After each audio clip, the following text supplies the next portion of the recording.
দেখছেন এই যে ইলিশ মাছ ধরার যে নৌকা, সেই নৌকা কিন্তু সারিবদ্ধভাবে রয়েছে, কিন্তু আসলে দেখার কেউ নেই।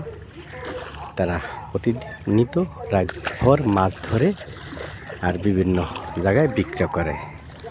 আমি সে বিষয় নিয়ে আপনাদের সাথে রয়েছি। আমি শেখ মোহাম্মদ বিল্লাল হোসেন, পদ্মা নদী থেকে।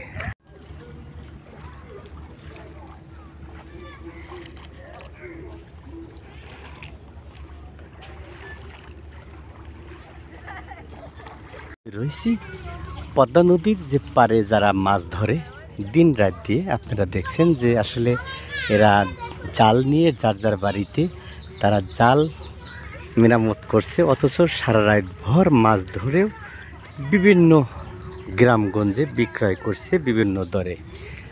আমি আপনাদেরকে সে বিষয় নিয়ে দেখানোর চেষ্টা করব যে আসলেই যে মা ইলিশ ধরা নিষেধাজ্ঞা অমান্য করে কিন্তু প্রকৃত এই মাছ ধরছে।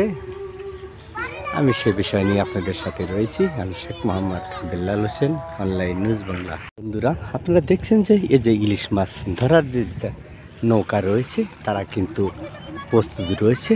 তারা বেশিরভাগই রাইতে মাছ ধরে বলে আমি এলাকা সূত্রে জানতে